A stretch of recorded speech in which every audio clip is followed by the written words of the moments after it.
So, George, come on this side. now I want to tell you a story about who we are honoring tonight. We honored him before. The reason why we keep honoring him, every time we honor him, we make money. Dino Giordano came from Cyprus as a student. He came with $200 in his pocket. Today he's worth $300 million. More.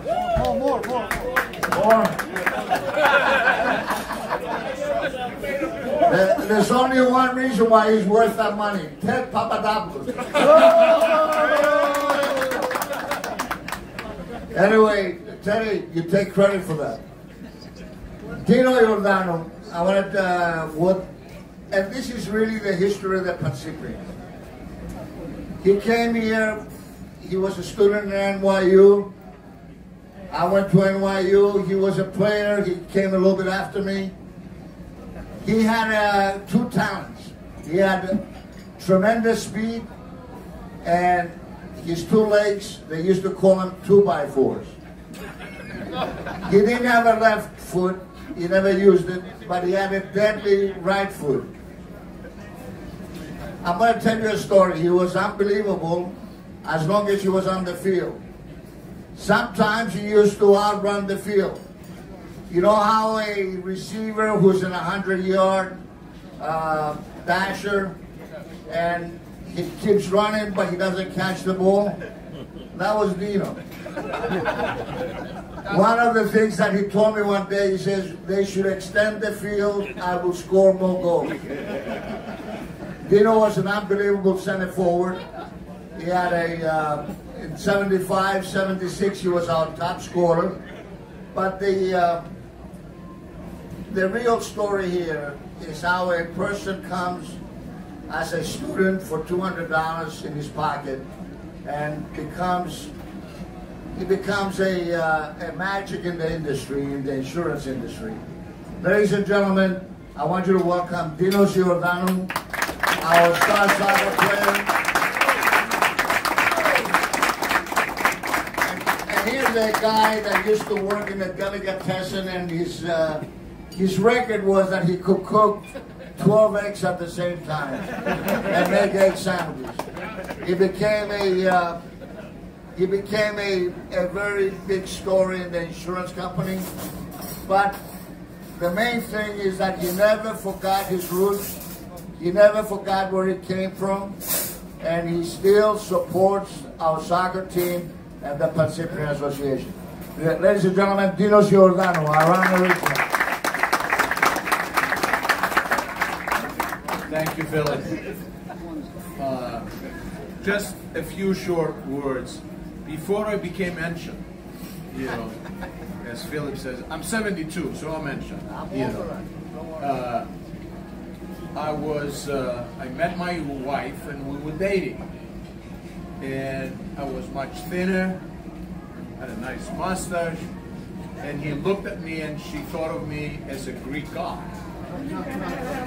Then we got married, and you know, when you get married, the kids come, the bills come, and you start having arguments about the credit cards and how you're going to pay the credit card. And from a Greek god, I became a goddamn Greek. This is actually a true story, you know. But we survived that. We have 3 wonderful girls.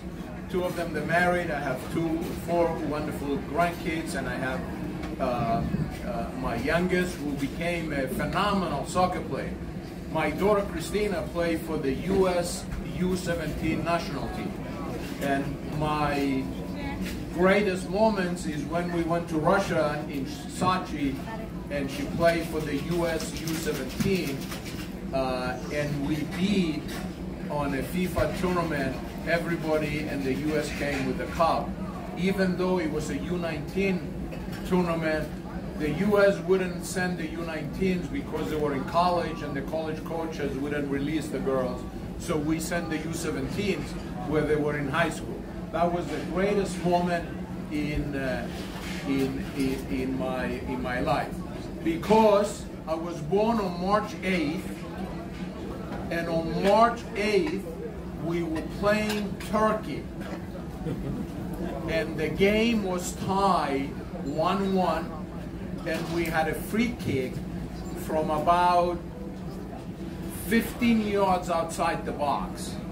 And Christina was the left back, and she was chosen to take the free kick. And she put it on the far post in the corner.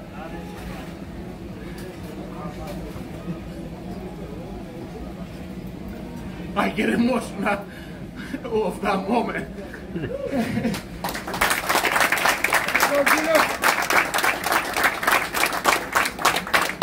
And we beat Turkey 2-1 on that kick. And my daughter yelled, "Daddy, that is for you and your birthday." I will never forget those kind of moments.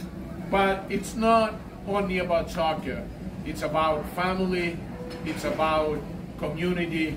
Pagcyprian and all the friends I made in Pagcyprian gave me a lot of support in my early years. As Philip said, I came, with very little. But one person will introduce it to a diner so you can get a job. Another person will give you a job so you can make the bills. And at the end, we persevere. And one thing I have to tell to every young person here, the best thing about getting out of poverty is education. And anything you can do to help yourself or anybody in contributing to education, that will be God's gift. And my wife and I, we are doing a lot of charitable work, and most of it, other than Hellenicism and our culture, we do it in education. I'm very proud of my wife who built a charter school in Marco Island, it's a non-for-profit charter school. We take, young kids, and we make them, adults that they're going to contribute to society. And most of the kids that come to that charter school, they're, minorities, who can't afford a great education, and we providing them a great education. When she took the project, which it cost us about $20 million, everybody told us it will never happen. But my wife was persevere. She's not here today, but I'm so much, proud of her.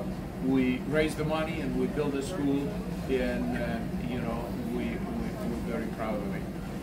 I want to take a moment to thank you all for coming and honoring us, Pagcyprians, and all the great work that Philip and his team is doing for Pagcyprian.